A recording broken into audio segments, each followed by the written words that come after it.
Hola a todos y bienvenidos a este análisis. Hoy vamos a meternos de lleno en algo que, literalmente, cambió las reglas del juego en la contabilidad moderna, la NIF 16 sobre arrendamientos. Si alguna vez nos hemos preguntado cómo es que las grandes empresas reportan sus alquileres, o por qué de la noche a la mañana en los balances generales aparecieron pasivos millonarios que antes eran como fantasmas, bueno, estamos en el lugar indicado. Vamos a descubrir exactamente qué hay detrás de todo esto. Para que no nos perdamos, esta será nuestra hoja de ruta de hoy. Pasaremos rápidamente por 6 puntos. El nuevo paradigma contable, cómo identificar un arrendamiento, las exenciones de la norma, el modelo para el arrendatario, el modelo para el arrendador y, finalmente, el impacto real en los estados financieros. Arrancamos entonces con el punto número 1, el nuevo paradigma contable, y cómo pasamos de la antigua NIC 17 a la actual NIF 16. Imaginemos esto. Antes, con la regla anterior, la NIC 17, había una separación súper estricta. Teníamos los arrendamientos financieros por un lado y los operativos por el otro. Y aquí estaba el truco. Los operativos, como cuando se alquila una oficina normal o una bodega, eran compromisos que se mantenían ocultos, solo se registraban como un gasto mensual y jamás pisaban el balance general. Pero claro, llega la NIF 16 y dice, se acabó esto. Ahora para el arrendatario hay un modelo único. Todo arrendamiento genera un activo y un pasivo. Se acabaron los escondites financieros. Pasamos al segundo punto, la identificación. O sea, la gran pregunta. ¿Esto que tenemos enfrente es realmente un arrendamiento? A ver, si nos vamos al manual, al apéndice A de la norma, la definición dice que es un contrato que transmite el derecho a controlar el uso de un activo identificado por un periodo de tiempo a cambio de un pago. Pero el secreto aquí está en dos palabras, control y tiempo. Primero, hay que tener el control absoluto de ese bien. Y segundo, debe haber un periodo delimitado. Y ojo, porque este periodo no siempre son meses o años. A veces se mide por uso, como por ejemplo tener derecho a una cantidad específica de unidades de producción de una máquina.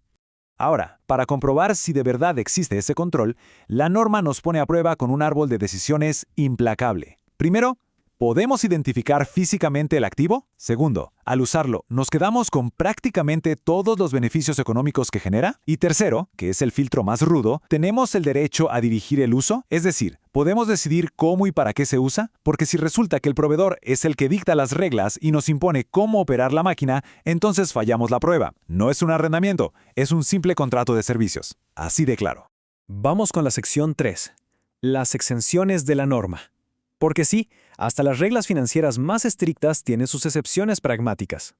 Llegados a este punto, es muy normal que nos asalte una gran duda. ¿De verdad hay que capitalizar absolutamente todos los contratos bajo esta nueva regla? Pensemos en el dolor de cabeza administrativo que sería registrar un activo y un pasivo, con todos sus cálculos por el simple hecho de alquilar unas computadoras por 3 días. Sería una locura, ¿verdad? Afortunadamente, hay vías de escape. Tenemos dos grandes exenciones que son un verdadero salvavidas. La primera es para los arrendamientos a corto plazo, y la norma es estricta aquí. Son contratos de 12 meses o menos, y sin opción de compra. La segunda exención es para los activos de bajo valor. Si logramos encajar en alguna de estas dos, podemos tomar un atajo legal. Nos olvidamos de la complejidad de calcular activos y pasivos y simplemente registramos los pagos de forma lineal como un gasto mensual en nuestro estado de resultados. Un respiro más que necesario para el día a día operativo. Pasemos al punto número 4. El modelo del arrendatario. Aquí es donde se siente el verdadero peso de los cálculos, poniendo los activos y pasivos en foco. Antes de entrar a revisar fórmulas, tenemos que entender un término que va a aparecer por todos lados, la tasa incremental de los préstamos.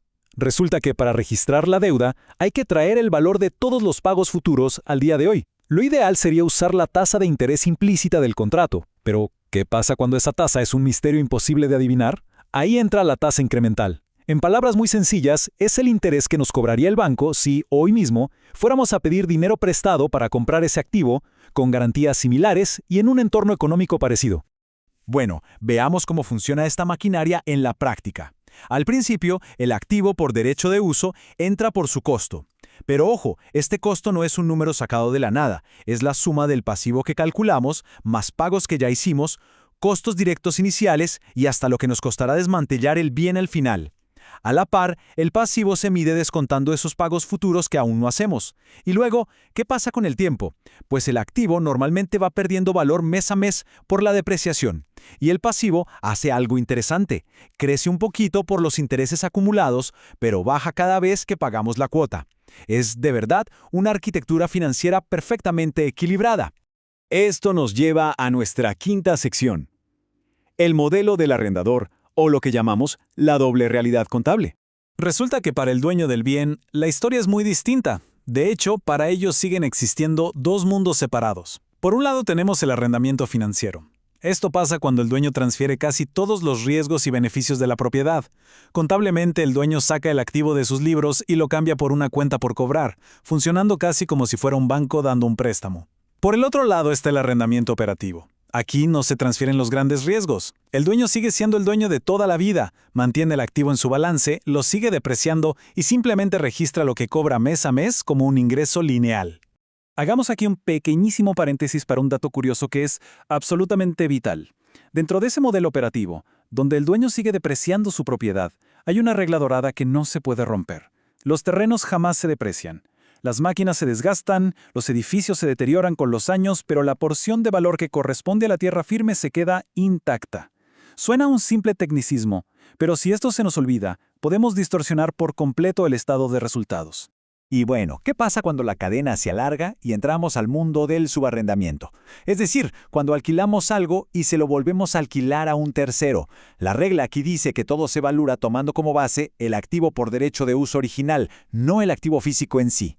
Un detalle importantísimo, si el contrato principal original era a corto plazo, el nuevo contrato hereda esa clasificación y automáticamente se considera operativo. Además, para no complicarnos la vida, si es muy difícil calcular la tasa de interés del subarrendamiento, la norma nos permite usar la misma tasa de descuento que aplicamos en el contrato principal. Llegamos ya a nuestra última sección, la número 6, el impacto en los estados financieros. Es decir, cómo se presenta toda esta información al final del día. El impacto en los 3 reportes principales del arrendatario es brutal. Empezando por el balance general o estado de situación financiera. Se acabaron las sombras. Los activos por derecho de uso y sus pasivos tienen que mostrarse ahí de frente y por separado. En el estado de resultados, la transformación es total. Ese gasto genérico por alquiler de toda la vida desaparece. Ahora estamos obligados a dividirlo en 2. El gasto financiero por los intereses y el cargo operativo por la depreciación. Y por último, en el flujo de efectivo, el pago del capital de esa deuda se va directo a las actividades de financiación, separando muy bien lo que es deuda real de lo que es la operación del día a día. Entonces, para cerrar, pensemos en esto. Al forzar que todos estos pasivos gigantescos salgan a la luz y entren al balance general, la NIF 16 literalmente reescribió las métricas de apalancamiento de muchísimas empresas. Imaginemos industrias como las aerolíneas o las grandes cadenas de tiendas minoristas.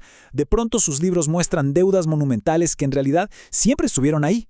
La gran pregunta que nos queda flotando es, ¿hace esto que las empresas sean repentinamente más riesgosas o es que por primera vez en la historia estamos viendo su panorama financiero real, crudo y sin filtros? Definitivamente nos cambia la perspectiva. El entendimiento profundo de estos datos es lo que verdaderamente marca la diferencia en el análisis financiero moderno. Gracias por acompañarnos en este repaso y hasta la próxima.